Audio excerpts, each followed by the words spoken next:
Hello, everybody. We got Michael Kormaroff live from the Beach Club. Hello, Michael Kormaroff from Brooklyn. Hi, Eric. We Hey, got, Michael. How you doing? Jean H. Pierre right there, TV and beer rambler, Mobile, Alabama. Finest reviewer of beer in the state of Alabama. We got Jay Terrio, Louisiana Beer Reviews. If you don't know this guy, start typing beer into YouTube. And John Anelli, Georgia, Newman, Georgia. Today's Hello, everybody. Is a hybrid. We have a beer topic, but some people could not obtain the beer for X, Y, and Z reasoning. So we leave it kind of up to interpretation tonight. Today started its life as an examination on the St. Bernardus beers. But because of some people's problems here and there with trying to get the St. Bernardus beers, I also kept it to Wild Card Wednesday. Anybody that wants to show up can bring whatever beers they want. But John Anile and I, in true spirit, are keeping this St. Bernardus between the both of us. And which St. Bernardus you have this bring beer, John Anile. Anile and I, in true spirit, are keeping this St. Bernardus between the both of us. I got it fixed. I had to, I was go. playing it and I forgot I had not muted it. Okay. Yes. So, go ahead. so I've got the St. Bernardus Abt 12. They're ABT 12. This is obviously a Belgian quadruple style ale. It is 10% alcohol, and I believe this is their biggest beer, if I'm not mistaken. Well, actually, I take that back. They have a Christmas ale, which I think is 12%. But they say on the website about your beer and mine that they are, quote, one of the original recipes from the days of licensed brewing for the Trappist monks of West Lateran, which, as we know, similar to the Abt 12, boom, popping that cork. Champagne wishes. A very similar, if not identical, depending on who you ask, but identical to the West Lateran 12. So if you don't want to go and try to import and export beers or whatever, just to try to get one of the world's greatest beers, St. Bernardus is probably somewhere in your immediate area, and you're going to get probably a similar drinking experience. Now, mine today is I believe it's pronounced St. Bernardus Pater, Pater. It's their number 6, which is a traditional Abbey style double or double at 6.7% alcohol by volume. And I see that Jean H. Pierre had a can of Arrogant Bastard. Is that correct? And I'll talk because he got up. Hey, I was reading the internet. I'm not gonna lie. Like some people will come on the internet lying, talking about, "Oh, I couldn't find the beer," and I looked so hard. No, I found it easily in Metairie, Louisiana. I just didn't want to pay the money. See, I'm gonna tell the truth. I'm not saying that's an excuse or that's a good reason. I'm just telling you that is what happened. Okay. I literally, so the store that I went to, I noticed a lot of 4-packs and 6-packs of beers in general. And some of the 4 and 6-packs had beers missing. So I said to myself, instead of paying for the whole 4-pack of these beers, I just took one out of the 4-pack and they sold it to me. This was $5.46 for the bottle. So at the end of the day, I think I saved a few bucks by going to the store that I did versus this other chain of liquor stores called Wines and More that has these for probably around $7 to $8 a single. So I saved a little bit, so I'm happy about that. I just didn't. Yeah. I just didn't want to pay all that money. Well, What I bet you'll never. Instead for Wild Card Wednesday. Okay. I don't know why my face doesn't show up big when I talk, but that's okay. Maybe it is in the playback, but it's not showing up while I'm talking now. But if you see a white box around somebody's picture on the bottom of the screen, click on that. Then that'll bring you to big screen. No, I don't see any kind of box, but it's all right. Anyways, looks like you got a lot of beer this evening. I'm not that self-important. Hey, lager beer, why do you say that? Just because it's bubbly and golden and has a fizzy white head? I bet you'll never guess what beer this is. You won't. We were talking about it the other day. Y'all will not guess. Pabst Blue Ribbon. Wrong. It has an unusual flavor, kind of. Relatively unusual. Can you guess, anyone? Keystone Ice. Wrong. So I muted the other guys because there was a lot of background noise. It was nothing personal. I would appreciate if I had background noise. I would insist that somebody would mute me. Hey, well, what do you got, Jay? Tell us the name of that great beer. Okay, all right. I'm trying to build up to the drama. Okay, I'll give you a hint. It was introduced in 1955. Schlitz. No, what? Take that as an insult. Well, they introduced the tall boys in the 50s. That's why I guess I was going with that. Okay, it's less than 5% alcohol. And natural. Oh no, Bush. It doesn't get any better than this. It's not Bush. I give up. Anybody else got a guess on what his beer is tonight? Nope. Old Milwaukee. There it is. The one that did not make Milwaukee famous, but that's all right. The one that was introduced in 1934, then it was discontinued, then it was reintroduced in 1955, and it's still lurking in the dark corners of America's cities today. Gabrielle Salaya thought maybe it was Hams, but not correct. Not a terrible guess. And this it has a fresh date. Okay, well, that's it. Hey. Very bubbly top of that beer for the St. Bernardus Pater 6 or Pater 6. That means father. Yep. The father of beers. All right. Yeah, father beer. It means father beer. Pater, father. Pater. Pater. Does Michael have a beer this evening? Yeah, do you have a beer? I do. So far, audio quality is okay with Michael Komarov. So good. Okay. I'm having trouble resting my phone. This is one of the later 6-point. Whoa. What you got? Wow. Can you see? I like the design. That's nice. It's a New England style IPA. Boom. 7.5%. Excellent.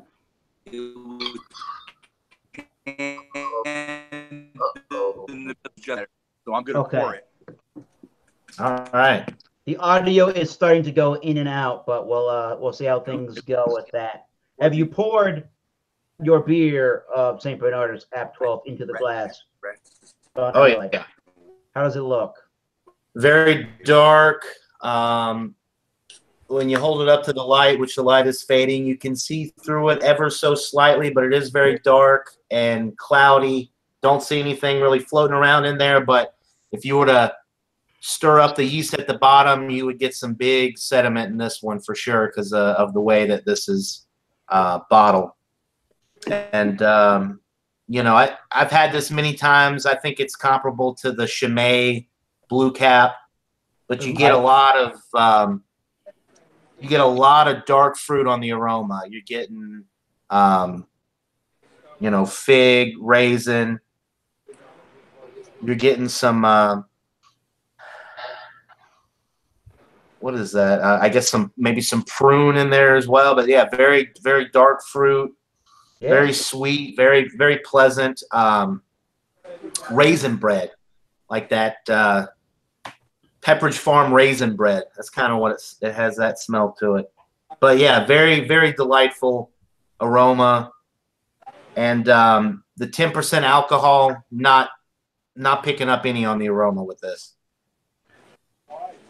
And what are your thoughts? Can't wait. I gotta start drinking it.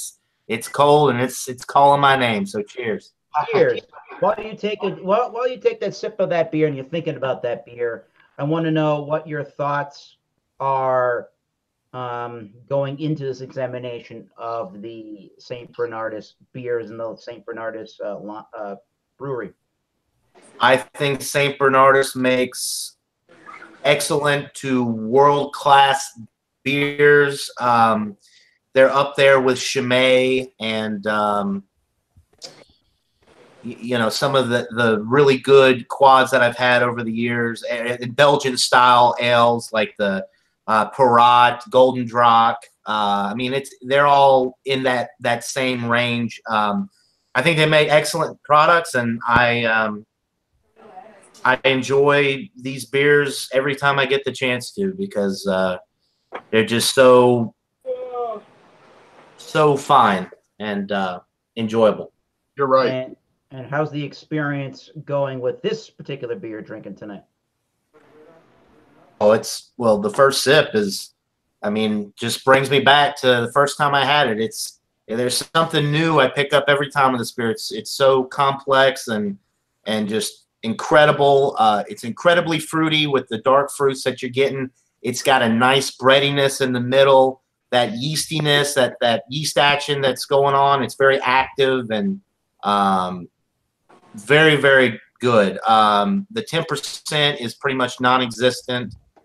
And as this beer warms, it's cold now, but as it warms, it continues to develop. It's one of those beers that just continues to develop and get better as it warms. And that just is indicative of the quality of this beer, because there's not many beers that I can say get better as they warm. But this one definitely does. The alcohol begins to rise on it just a little bit more, a little more boozy, right? You could say, John? Maybe a little bit as it starts to warm, but for 10%, it's still very well masked, and the dark fruit notes and the breadiness and all that other action that you're getting in the flavor profile still continues to mask the alcohol relatively well, even as it warms up. I wouldn't say that it's a boozy beer in the taste, even though it is boozy. It doesn't taste like a super boozy product. Yeah, and they use sugar in it, so it is a flavored beer, unlike that candy. Yeah, that candy sugar, and it's, oh man, it just adds to the quality of this beer. I think the candy sugar just adds enough sweetness to balance out the fruit and the breadiness. It's not overly done. Now, Eric. Yes, sir. I was looking at the St. Bernardus website while John and Nilly was talking, and the Christmas ale is also 10%. Oh, I thought it was higher, so that's interesting. It says rivaling the complexity of St. Bernardus Act 12. That's how they describe the Christmas ale. It rivals it. Yeah, but doesn't exceed it in alcohol. No. How much did you? I'm going to tell you about Old Milwaukee real fast. Really quickly, say how much you spent for that bottle of beer again, John. Yeah, that's what I was going to ask, John. Yeah. I want to say it was 11. God, I wish I saved the receipt. I think it was $11. It's normally priced $12.99, but I buy groceries from Kroger a lot, and I have a card, so I got it like $1, $1.50 off, something like that. Oh, wow. So it was 11. It was right around $11 for this 25.4 ounce bottle. Yeah. That's pretty good. Yeah, I guess I'll get the next St. Bernardus out of the way, and then Jay will go on to Old Milwaukee. So I have the St. Bernardus chalice glass that came a couple years ago. I got it at Christmas inside of a St. Bernardus variety pack, or a gift pack, I guess. So yeah, the Pater, the Belgian Abbey style ale here. Again, it kind of looks like John and Ales, but maybe not quite as dark. It almost kind of looks like murky, muddy water, if that makes any sense there with the bright white. It does. It does look like that. That's definitely what it looks like. It is an active carbonate or active yeast in there, as one would expect from these styles of beers.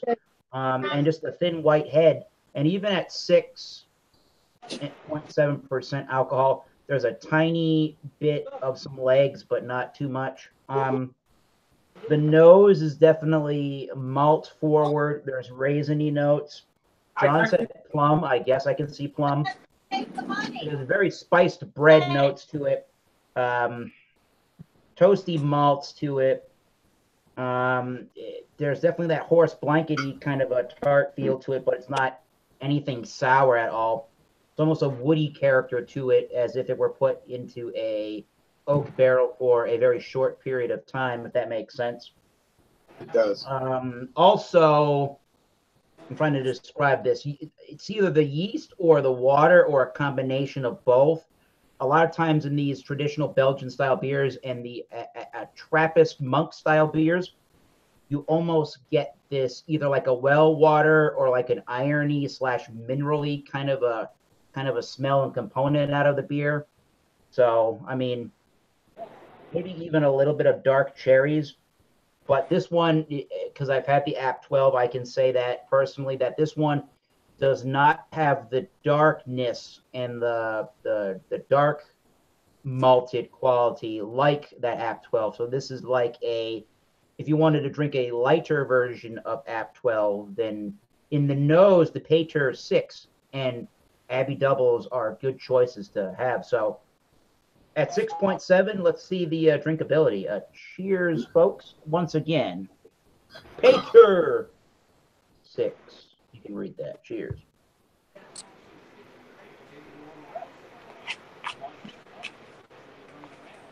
Kind of a little bit velvety smooth, but there is a moderate carbonation, and it slightly is tingling on the tongue for me.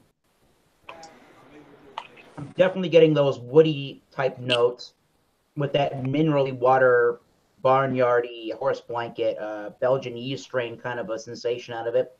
Definitely like a spice rack, like a cloves or nutmeg or allspice or something like that. Kind of like baking spices, maybe. Like maybe you would get in the wintertime with fruit cakes or something like that, or different kind of nut breads. Again, dark fruit qualities are in this one of those plums and raisins. Maybe some figs, maybe lightly cherry, but not at all that predominant. Drinkability on this one, I would say for what it is, it's pretty high. The body is between a straight up medium and a full. I would personally lean towards straight up medium on the body. Again, it's somewhat crisp. It's kind of got a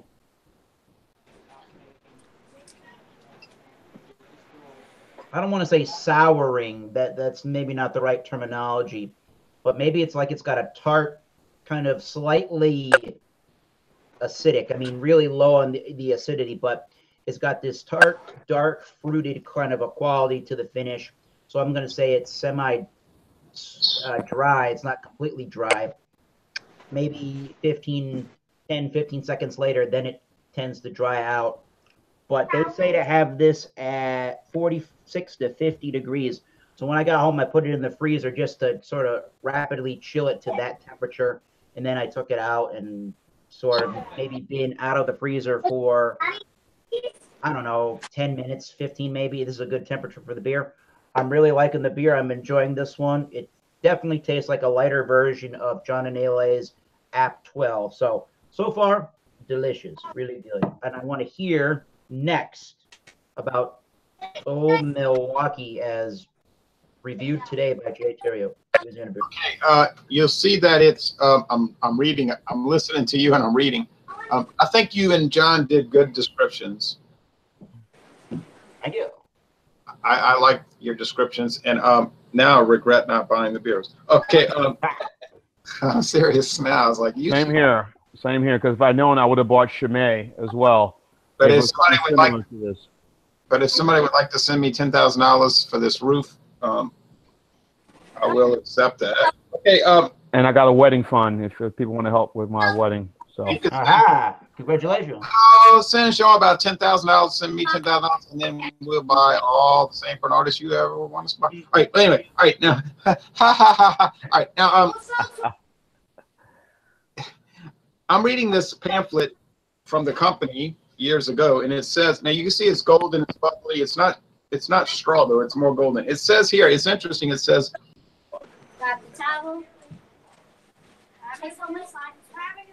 It says Joseph.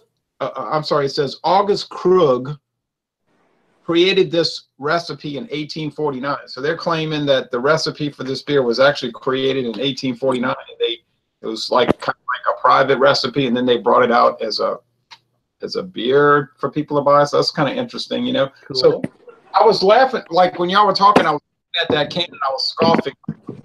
Yeah, right. Because the can says since 1849. Well, you know, maybe I got to eat my words. Maybe it has been brewed since 1849, but only sold to the public since 1934/1955. It might have been one of those beers that they drink at the brewery. Okay, but anyway.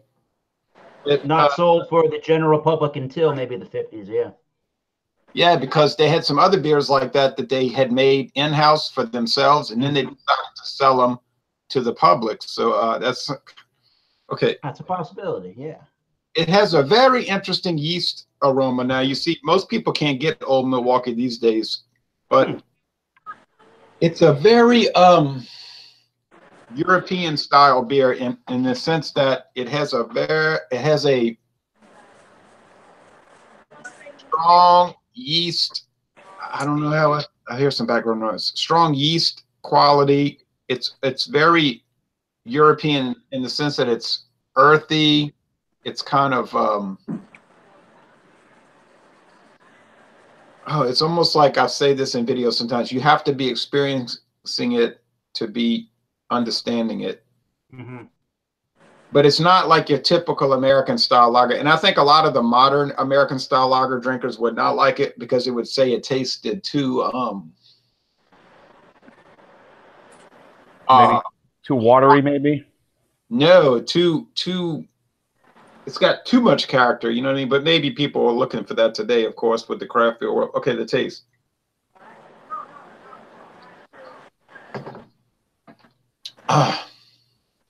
Same thing. It's got this unusual red yeast. I'm trying to think of what it's like. I say lemon or a soil, or almost like a peatiness. It's odd. Maybe that's why they didn't sell it to the public, because they thought maybe people wouldn't like it. But then they decided to make it a budget brand. So maybe it was so cheap in 1955, people didn't care. Right, but medium mouthfeel. It's a crisp finish. I can see why this beer won a gold medal in 1996 and many other years. It's probably won more medals than any of the other American beers. And it just has a distinctive quality. So if I was looking to buy a cheap American lager, and I always look to do that, this would be one I'd look to get. But then I can barely find it. I can get it at one store over here at Circle K. I can get it in the back, a 6-pack of pint cans for $5.99. Well, that's not a terrible price, $1 a can. So I would highly recommend it. Now, it's not up to the level of St. Bernardus, Pater, or Abbott 12, obviously. Only or arrogant.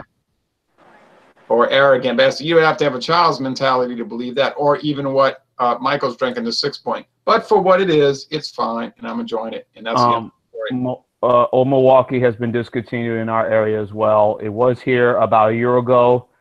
Pretty much everywhere now, you barely see it, as well as Hams is no longer in our area as well. And I'm like, whoa. Hams bombed, Hams bombed, but around here, I know in other parts it's very popular. But Old Milwaukee's still around here, but just barely. And it's like Schaefer Light. I can get it, but I can't get Schaefer Light too easily. That's it. That's all I got to say until I start drinking whiskey. Boom. Jean H. Pierre, you got a big old can of some Stone Arrogant Bastard. Yes, correct. Yes, Arrogant Bastard Brewing Company. Or Stone Brewing. Yes, or Stone. Part of the Stone family, yes. You talked a lot about this beer, Eric, at one time, and I said one day, hopefully I'll be able to get it. And then one afternoon, this was early this year, I'm walking through Walmart, and I said, what the hell? Arrogant Bastard Ale in the can? Stone IPA? What's going on here? And then we see Walmart, for whatever the reason, started selling singles of these sort of beers, the Arrogant, the Stone. Pacifico, Miller High Life in these big cans, selling singles. So I guess they saw what some of the other grocery stores, not just maybe in our area, but maybe some across the country, you know, even some of the regional chain brand stores like of course, Kroger or Publix, you know, where they sell singles. And Walmart kind of said, hey, maybe we need to get on this. And so I guess Stone had made some agreement with Walmart, and of course some of the other beer companies say, hey, let's try to sell some of your singles. You know, Pacifico, as I mentioned, you know, Tecate, forget the pronunciation. Tecate, yes. And and then so all of a sudden now you're seeing singles of this. Is like, okay, wow, because Walmart's trying to get, you know, trying to flex their muscles. Say, hey, we're down with craft beer, even though we sell junk stuff like Rockdale Light. Oh, please don't say that word. So, but anyway, back to Arrogant Bastard Ale, 7.2%. I had it twice now. This is my third time having it. Very enjoyable. It says an American strong ale. It has some complexities to a Scotch ale, but it's not as sweet as a Scotch ale. Mm-hmm. So there's still some same characteristics to it. Very malty, very good. Has nice little bitter finish going down, but you can feel that alcohol in this already. And it's like I said, it's dark, it's perfect. I mean, it's not a summer beer, definitely because of the ABV. I would not drink two of these and just trying to think, hey, babe, I'm gonna go run to the store and go get some bread, whatever. I would advise not to do that. Oh, please. So, this is a good evening nightcap beer. You know, you're home with friends, and you're knowing that you will be staying home, and your friends will be going home. So, yeah, or maybe not the friends going home. Hey, maybe. Hey, you may end up painting the house. You don't realize what you did. So, maybe but getting anyway. married. Whoa. Hey, that's right too. You know what I'm saying? I'm married now. What? So I guess I'm the arrogant bastard. What? But it is a very good beer, very enjoyable. Like it a lot. And it was $2.67 a can at Walmart. And again, there's a good price for beer. Yeah, but again, this one in Stone about the same. But again, John Point said that he's never seen it in the cans. I never saw the cans because at times I would go to the Cottage Hill package store. I always see it in bottles or in a 6-pack or whatever. So seeing it in cans as well as Stone IPA in the can, I'm like, hey, what's going on here? So, but again, it's a very enjoyable. And again, it gives folks who have never tried this, hey, give these sort of beers a shot. You know, while you're at Walmart, you know, getting your groceries and your personal items and whatnot, go to the beer section and pick up a Stone IPA or, you know, this or Pacifico in a can. 4. All right. Yeah, PlayStation 2, you know. And your HD TV, yeah. And your Carlo Rossi.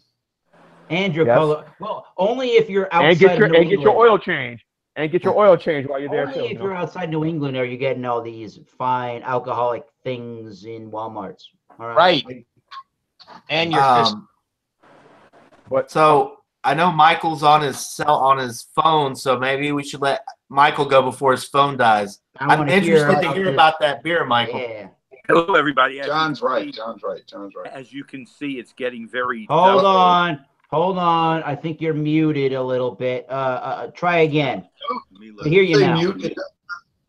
Can you hear me? Yeah. Okay. We had your volume turned down. We can hear you now. Go ahead. Okay, so it's getting very dusk-like here at the beach, but I'm going to go through and tell you what I think of this beer that I'm having.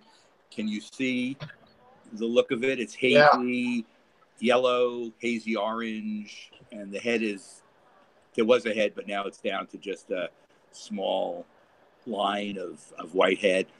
Fine rim around the glass. The nose is dank and piney, but this is definitely, you can tell just even by looking at it and the haziness of it that it's a New England style IPA. Yeah. This is one of the ones that came from the new guy, Eric Bockley from Trillium, who came to 6 Point. And it seems like at every release, they release one of these. This one, I think, has cashmere, citra, and some other hop in it. And they experiment with hops, which is kind of cool. I'm going to taste it. Cheers to Michael Cornwell. Okay, it's like a lot of their other New England style in that the taste is, it's strong in a way, medium mouthfeel, but it's definitely hop forward. And again, this is another one that's low in IBUs, so there's very little bitterness in it. But you can taste the hops in this. It's the hops are featured and goes down very easy for the 7.5% that it is. You wouldn't think it was 7.5%. I'm a big fan of 6 Point, as everyone knows, and this was, like I said, brewed, I think, last Thursday and released on Saturday. Wow. with 2 other beers, a Vit beer and a sour IPA. This was the only one I bought. I bought some for one of my friends, and I bought some for myself. And I like Vit beers, but I guess it's to the point now with my trip to Europe coming up, it's kind of silly for me to stockpile beer to just sit while I'm gone. So I'm trying to cut back now for a while. Okay. Do you know perhaps when that beer was put into that can? Yeah, last Thursday. Woo! Yeah, buddy. That is certainly awesome. It's certainly fresh. Michael, I don't know if I've ever had a beer that fresh. I mean, I've had a freshly tapped keg, but the keg could have been sitting there for a month. I don't know. That's awesome. I definitely had Trillium beers that were. That's pretty good, Mike. Yeah. I definitely had Trillium beers that were canned the same day I enjoyed them. So they are. It's quite an experience to get a really less than 24 hours fresh IPA or even a week. It's crazy. Michael, we can't get those beers in Louisiana, but obviously if they ever show up, you would highly recommend me getting their stuff, right? Yes, as a matter, I was talking to John about it, and it seems like from talking to them, it's not like they would not like to get into the Atlanta market. It's just that they're having trouble even with their regular beers, not the ones that I get, but the regular ones, the resins and the crisp, and they're having trouble just keeping up with the supply in the areas that they sell to now.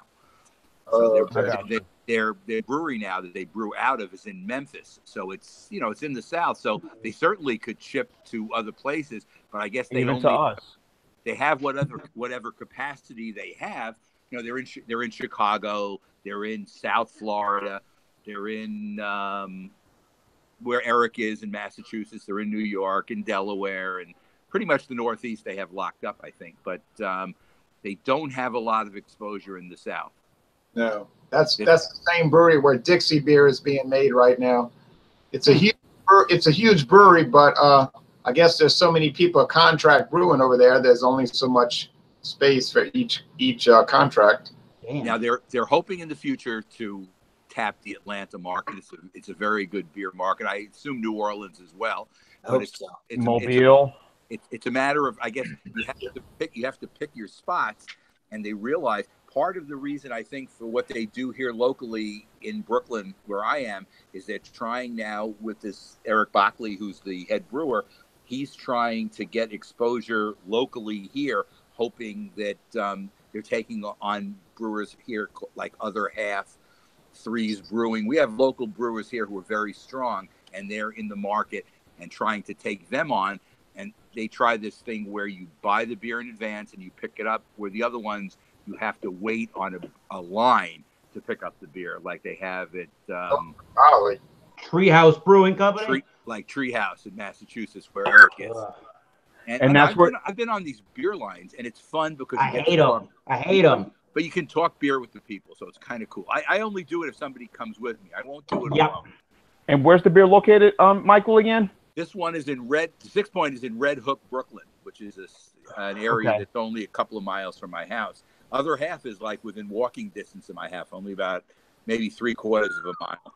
And Yeah, the brewery buddy. based there, right? And that's their home brewery, right? Their home base. Well, but it's funny now, since they're brewing all the other stuff out of Memphis, all they brew out of the brewery now is these local things for the limited distribution beers are the only ones that are brewed in Brooklyn now. Wow. Interesting. I'd say But they I'm- have yeah. the capacity in Brooklyn to brew more, and maybe in the future they'll start, brewing keg beer, which they sell locally. I know the place in Memphis brews some of their keg beer now that's sent all over the United States. I need to make a trip to Brooklyn, see my family, and get some beer. Yeah. And my Hey, I'm gonna be back in a minute. I have to go do something. I'll be right back. You go do something. You'll be right back. So- Gabriel Salai has been chatting with us. I gave him a link if he wanted to drink something with us, but he's chatting right now. He says he's got Bohemia Weizen and Bohemia Pilsen and natural ice, 12 ounces, chilling in the freezer. All right, cool. He also says to Jean, when he was talking, he says, yes, at my Walmart, John, I can get those singles, 24 ounces and 19.2 ounce cans. And he also says, I almost got the arrogant bastard, but got a Stone IPA 19.2 ounce can at $2.58 plus tax. Yeah. That's weird. I always forget that Stone has those weird I don't understand why Stone has the weird cans and bottle sizes, like 19.2 ounces. Where do they come up with that? Founders has This is a pint. All day IPA can too. This is a pint can of this. Well, it says 1 pint, 3.2 ounces. So it's actually 16, 17, 18. So it's 19.2 ounces. Right. But I do want to know. As we're drinking these beers here tonight from John Anelli, I want to get an update on where he's at with the St. Bernardus App 12 and how that's tasting right about now. If it's changing any in the glass. It's changing, all right. It's changing It's maybe. It's changing me. I feel pretty good. I'm not gonna lie. Those two Oktoberfest beers earlier. Now I'm sipping on this. It's doing me right.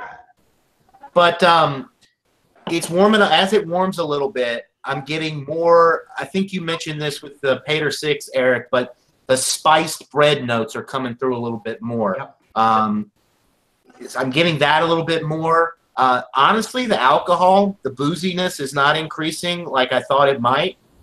I think Jean was asking me about that earlier. It's not getting more alcohol forward in the taste profile, but the spice bread notes are coming through a little bit more. The figs are coming through a little bit more. And Eric, I didn't mention this before, but you did with yours. There's like a woody characteristic, almost like a barrel-aged note. Even though this isn't like a bourbon barrel-aged beer, there is like an oak or a wood component to it that starts to come through as the beer warms slightly. The finish is still the same. The body is still medium to even heavy, really. But it's developing a little bit more complexity as it warms, but it's definitely not getting worse. It is, I would say, like I said before, this is one of the few beers that I think actually improves slightly as it warms, and it's definitely getting better, and it's awesome. We'll get to, I guess we haven't gotten to ratings yet, but go right ahead with the rating, if you will. I mean, it's at least a 98. It's world class. It's getting up there towards perfect. The only reason it doesn't get a 99 or 100 out of 100 is because I've had better beers, but not many. But it's definitely up there. It can go toe-to-toe. The Chimay Blue Cap, the Grand Reserve. It can go toe-to-toe with the Roquefort, the Trappist Roquefort beers, which are also come from Belgium. They're awesome beers as well. It's definitely up there in that upper echelon, that high quality, world class status. Every beer that I've had from them is a winner. This one and the Christmas Ale are my two favorites, and this one here, 98 out of 100, and that's on the low end. I could be lowballing it. It could be better than 98. I would not argue with you if you told me it was 100 out of 100. I know that it's getting really dark and sort of late at the. I know it's getting really dark and late at the beach, so I want to know from New England style IPA territory from 6 Point where you're at with the beer and where you think a good rating is on that particular beverage. I'm going to give it a 93. Okay.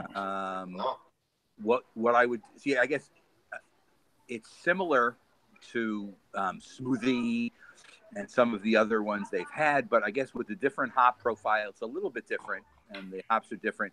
But I think I always rate those in the low 90s, and this one is nothing different. And 6 Point has done a really good job, I think, of with their New England IPAs. And I think it would be great, Eric, if you could get these, because it's very comparable to the Trillium stuff. So he's brewing the same way that he brewed when he was at Trillium. And I don't think he was the brewmaster there. I think he may have been high up there, but he is now the brewmaster at 6 Points, and he is doing it on the system in Brooklyn, where they have other people in Memphis who do their regular lines of beer. But I give it a 93. Hey, Michael, you mentioned the guy, the brewery. Does the brewery started, has it been recently, going back, what, maybe 3 years, 4 years, 5 years? What, No, how long the brewery's been? He probably came to 6 Point about a year ago. Okay. Could be a little bit more. Maybe it's 18 months. And how long 6 Points Brewery have been around?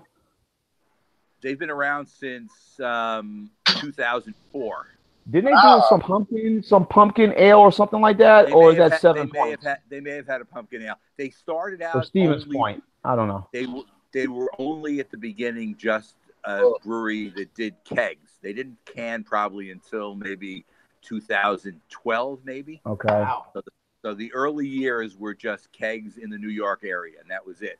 And then they made the decision to start canning, and they were first out of a brewery in Wilkes-Barre, Pennsylvania, called the Lion Brewery. Right. But they could not give them the capacity they needed. And this one in Memphis, I guess, and you mentioned this, Jay, before, it's a massive place. And I guess they have to get as much capacity as they'll give them, but it's limited because they have a lot of other companies that they brew for as well. Wow. Interesting. Okay. Now let's see. John and Neil said 98. What did Michael say? 93. Okay. What my score? Yeah, what's yours for Old Milwaukee Lager beer? I would say around 91. It's an A-, but it's really good. It's got, hey, don't make those faces. It's got a lot of character. Now, have you ever had Old Milwaukee? I have. Yeah, I gave it. Me too. I think I gave it like a 96 or 97 for the style of American Adjunct Lager. It's up there for me. Hamm's, PBR, and Old Milwaukee are three of my favorite American Adjunct Lagers, and their value price. So I'm right there with you. I agree. Schlitz for me. Now, I can't get Schlitz. Schlitz probably is better than the other three I listed, but I can't get Schlitz here. That's almost like a Neither can I. You enjoyed this. I got to go to Louisiana to get Schlitz. Oh, but now Jay is reviewing a whole different line of alcoholic. Because we used to be mad love. Whoa, oh crap. Thomas Meadow. Not Thomas. Mad love. It's so real. I'm going to get so real with this friggin' beer review over here. Let's get back to reality. You do it, Eric. 8 or 6 out of 100. No. 86. I don't know.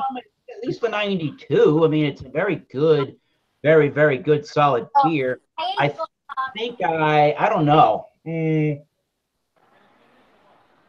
that the score you're giving, Eric, for your beer? I think I'm going to give it a 92 out of 100. Yeah. This is a pretty good representation of the Abbey style. I think for the Abbey style, I might be craving more malts and more toasty notes to it than what this one's providing. This one, like I said, is on that medium to full-bodied, more towards the straight-up medium-bodied beer. And at being 6.7, it's really not the biggest Abbey double that you can find on the market. But again, I guess for me, I'm looking for more malts and more of a fuller, richer mouthfeel, and maybe a little bit more of the influence of the yeast strength they use.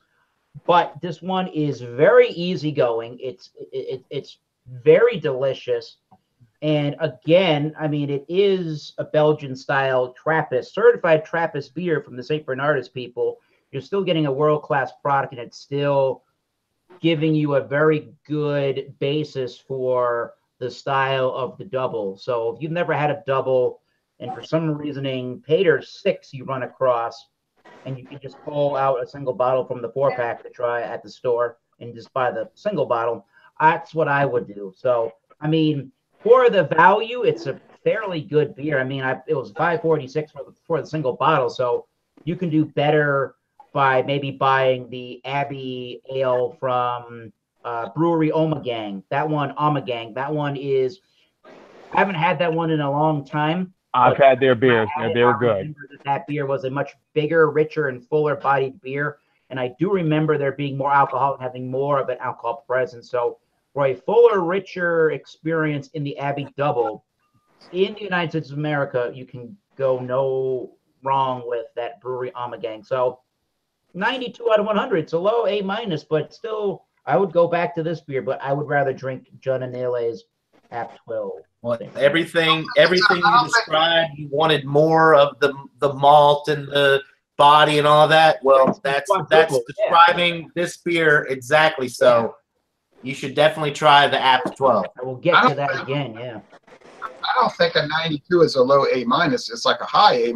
93 would be a low A, you know. But anyway. Somewhere in A-. History, the teacher speaking. But we gotta know how the arrogant bastard would rate an arrogant bastard. John Anil. No, I'm joking. John H. Pierre. How is the arrogant bastard gonna rate on your? Arrogant bastard ale again. This is my third time having it. Again, very enjoyable. I don't get this often. I'm gonna give this about a 94. I think it's I guess. Professor Terrio will probably say maybe that's an A or A plus or no, not an A plus, an A. Okay, that's an A. Okay, but I'm giving this thing a 94 score. Very enjoyable beer. I do like it. Again, I don't get this often a lot, but again, because of its availability now and whatever the agreement that the folks from the brewery, I guess Stone Brewery or Arrogant Bastard Brewery in Escondido, California. Yes, pardon me. Again, in pronunciations, I guess you know how it goes. Potato. Yeah, I guess whatever agreement they have with Walmart and making the mass group of folks to get this beer, they need to try it. It's a very enjoyable beer, and you can't go wrong with it. So 94. I think is a good score in A for this one, and 7.2%. A very good American strong ale beer. I agree with that wholeheartedly. I gotta know here, because we didn't ask myself, but my thoughts already are mimicking and mirroring what John Anil said earlier, but I'm curious, now that you've gone through doing somewhat of a review of your St. Bernardus App 12 and seeing how it changed in the glass over the course of a half an hour here, what are your thoughts now on St. Bernardus? Are they the same? Have they changed? Are they worse? What are your thoughts at the end of the examination? They're definitely not worse. They're always, I mean, I've always thought very highly of the St. Bernardus line. If anything, every time I drink one of their beers, it just reinforces the fact that I'm drinking a world-class beer. So, no, I mean, my views have pretty much stayed consistent throughout. I've always thought they made world-class products. I still think they make world-class beers. And every time I drink one of their beers, no matter how many times I've had it, I always find something new and exciting to ponder in regards to the flavor and you let it warm a little bit. I'm interested. I'd be really interested in aging one of these beers to see how it develops. I mean, they just have so much going for them. So yeah, I have nothing but positive things to say about them. I always have, and I think I always will. Yeah. I can't. Wait a minute. What I got? I agree. But wait a minute. Uh-oh. Yeah, that's right. Uh-oh. John, yeah, he muted. Okay, good. Now, wait a minute. Hold on a second. Under your breath about 3 minutes ago, you said whatever. I don't, Me? not John, Eric, because we were talking about scores and he said whatever. Well, I don't like that idea because it's not whatever. It's a definitive score. You don't say whatever. And those numbers mean something to me. I'm just giving my. No, we were. I think when I said 92, we were discussing the fact of a physical letter grade between, is it a low A minus? Is it a high A minus? It's an A minus in my book. Well, wait a minute. Wait a minute. Old Milwaukee, right? Wait a minute. Hold on. Back up. My 92, my A minus. We're discussing that now, John. No, I'm saying it's a good score either way. Old Milwaukee. Right, but I mean, I'm not. Overall, it's a good beer.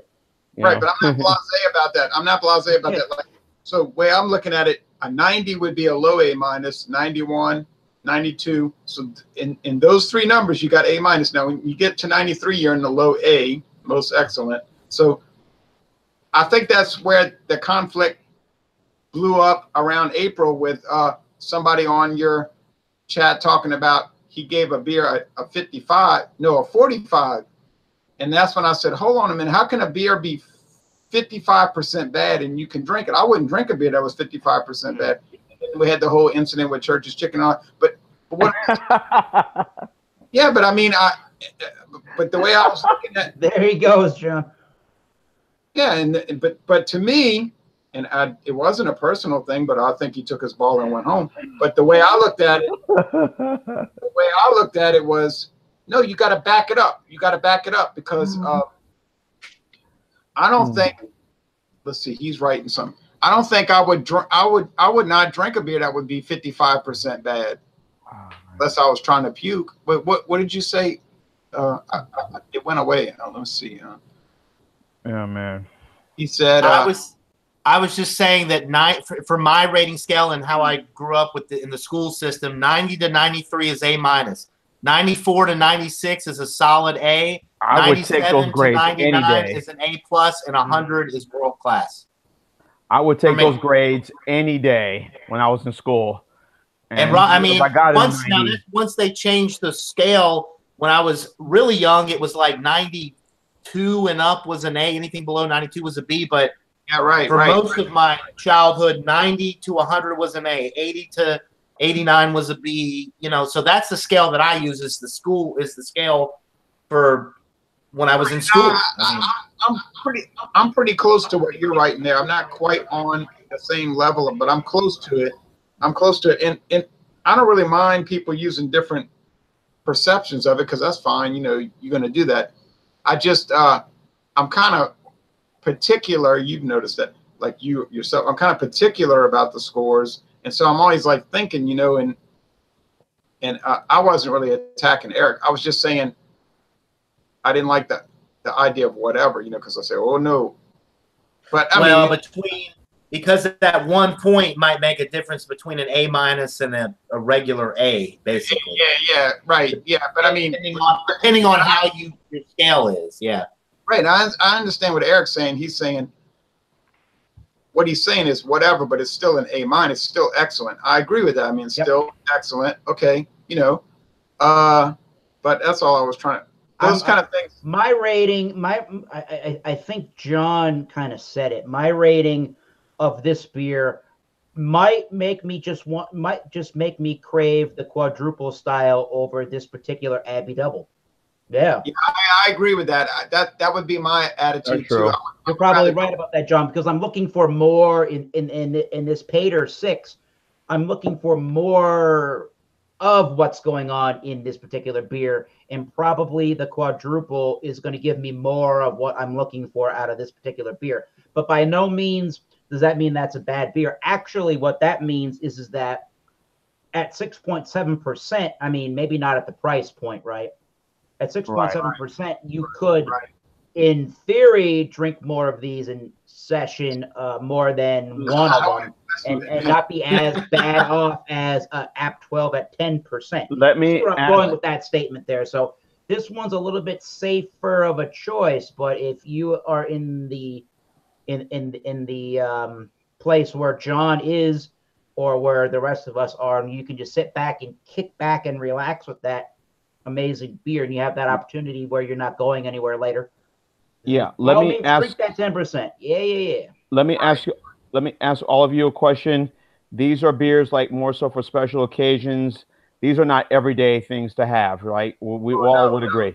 Yeah. So basically, these are special occasions. You know, whether it be during the holidays or I'm like, hey, let me do something special for me.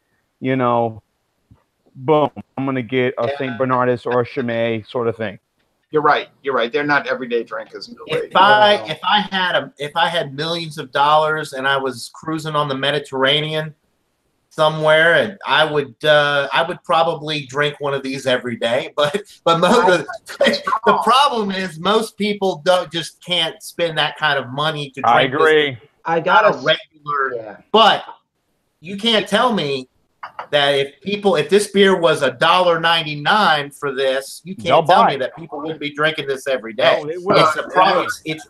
It's a special occasion beer because of the price point, the quality, and all that. Yeah. So yeah. That I agree with that. I think that if we look very in a very broad sense, I'm not looking to get really in depth and technical about it here, but in a very broad sense, historically, that is exactly the opposite of how these particular beers were viewed and how they were brewed and what their intentions and purposes. And for a lot of these Trappist monasteries to brew beers, now maybe they weren't all 10%. They were, a lot of them were lower ABVs, especially the farmhouse ales. But a lot of these beers were actually consumed on somewhat of with some amount of regularity. So, because of the climate of beer that we live in now, and how ABVs fluctuate and change, we can totally view these things as such. But when there weren't a whole bunch of liquid beverages, things that were really safe to consume and drink, and again, by the sheer fact of that these breweries and these monasteries were predominantly making these for consumption on a regular basis, they were viewed that way. Well, I don't know about the Abbott 12 and the. Correct. Sure. I think those are always like holiday special occasion beers. Yeah, not the 10% stuff. Absolutely not. Maybe not on a daily basis. Yeah, maybe Pater or below, because you'll die, I mean, you want to live. Our perception of those beers is more of a craft beer sense than for the whole reasoning that they started in the first place. Right. Yes, where to put that. Sure. I do have one more thing to add here. I'm still thinking about it here, but we are coming up on September, and I do have some ideas throughout the month of September. The first one that I really want to see everybody here for next week, and I would love to see William Kepley. I would absolutely love to see him join this thing, and Eric, a Lions fan, and Gabriel Salaya, and Michael Kormaroff, and whoever else wants to join.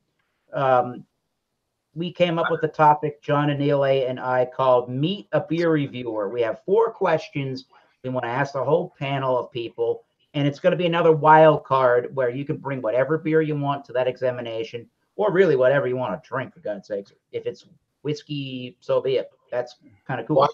But we want to have a discussion with these 4 questions and have the panel of people go around and maybe do more of introducing themselves and have more of an open dialogue with the camera and the viewers, and just have more people get to meet your favorite beer reviewer. Sounds like fun. I'm down with that. So that's going to be next week, next Wednesday. Meet a beer reviewer. 5th. And September 3rd, don't forget, is Black Velvet. If anybody wants to join, I might have to find that. Yeah. What are we drinking? For those who do like college football, what are we drinking this weekend for the games? I'm drinking a beer called Victory. Just kidding. Bozam. No. LSU. Hey, LSU Miami Sunday night. Hey, that's huge. That's a big one. Oh, Bazam. No, but look, I mean, I don't. She wore blue velvet, but he drank black velvet, and then he was so disappointed. Yeah, and he was so disappointed because it was so underwhelming. Hey, look. That's look, right. I will say this, right. I gotta say it. I gotta say it on air. I don't care. I have to say it. T.W. Samuels. Yeah. T.W. Samuels is better than Black Velvet. Okay, I said it. It's probably a similar price point, yeah. Yeah, but it's been around since 1844, and I'm sorry, I'm sipping on it, I'm drinking on it, I'm smelling it, and I'm saying to myself, Black Velvet, can't hang with it. All right, Sounds but anyway, like a nice English gentleman right there. T.W. I'll be drinking some. I'll be drinking some Milwaukee's Best Light, or maybe some Natty Ice during the football games this week. Yeah, I gotta behave myself. Sure. I got all that natural ice in my fridge. You did. So some of the ideas here before we maybe Yingling traditional lager, Mary Narragansett, if I could get it down here. Before we say our goodbyes here, the ideas today. Yeah, the ideas that I wrote down for September. So maybe we can switch out one of these for October. I don't know. So Gabriel had said, like, I don't know if I can find Full Sail beers, but he also mentioned Goose Island IPA. I can get that. IPA. Another idea I wrote down was Guinness Draft / Nitro beers. I don't think we've done either of those. Yeah. The other one I came up with was West Coast style IPAs. Yeah. What about light beer? The very last topic I brought up, or that I wrote down, and John actually mentioned one of their beers the other day, is North Coast Brewing Company. That could be really interesting. I think they have a decent enough distribution. Tell me if I'm wrong in Louisiana. We can get some of the beers here. Right. But no one ever wants to do chiladas. Nah. I had a Bloody Mary once, and it was an awful experience, unfortunately. I'm good on the chiladas. I'll try them. I might review one, just to review one, but I'm not sure. So that's the idea. I'm down for a chilada. I'm down for an enchilada. Yes. With a michelada. An enchilada with the michelada. That's when you go to the Mexican restaurants, the chiladas, you get the michelada. They make their own. I mean, it's just, it's so good. Yeah, Jay. What's up, Jay? Budweiser Clamato Chilada. I want to do the Budweiser Clamato Picante Chilada. I want to do the Budweiser Clamato Chilada y Limon.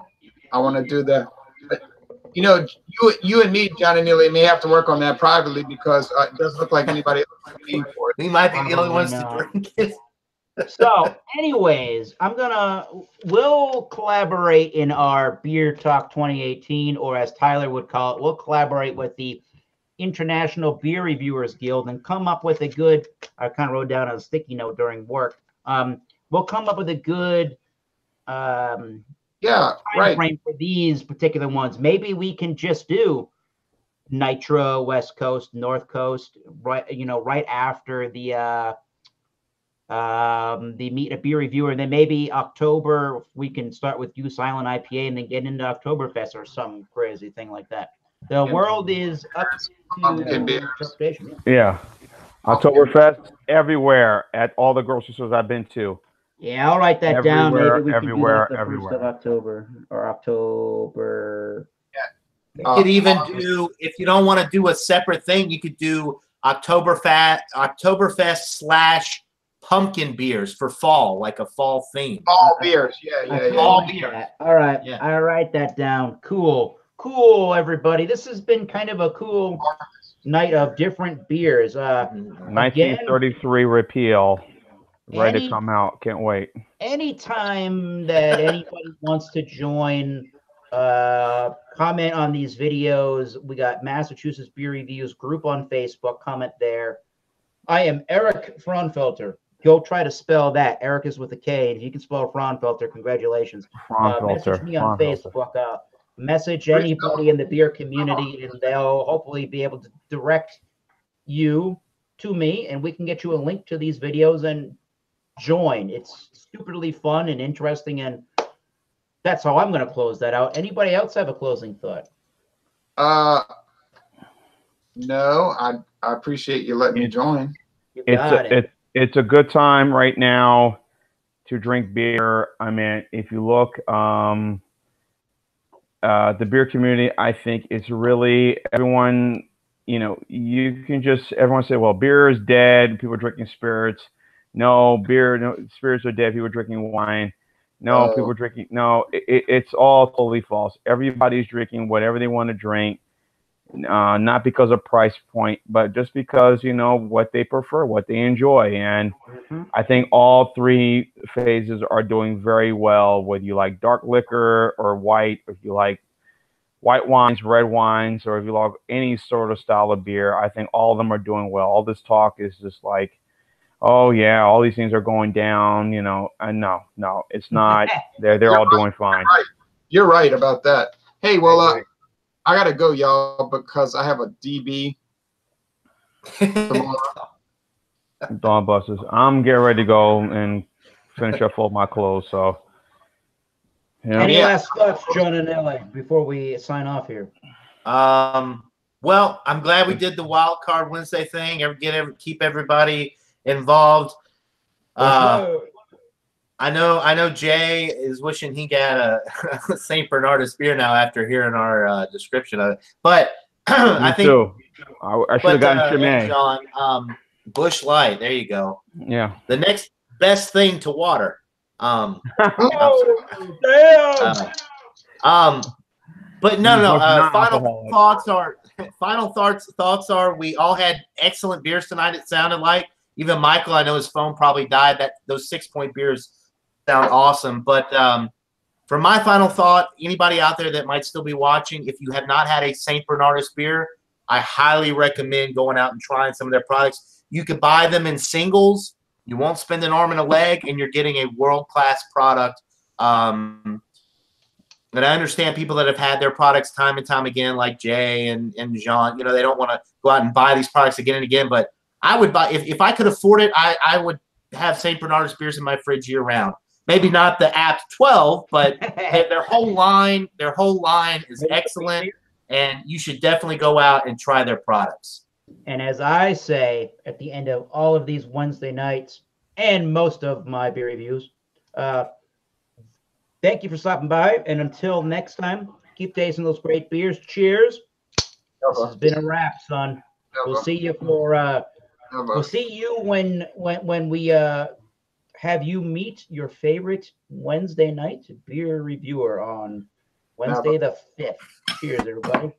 You soon. All right. And that was cool. That was cool. Good evening. Love y'all.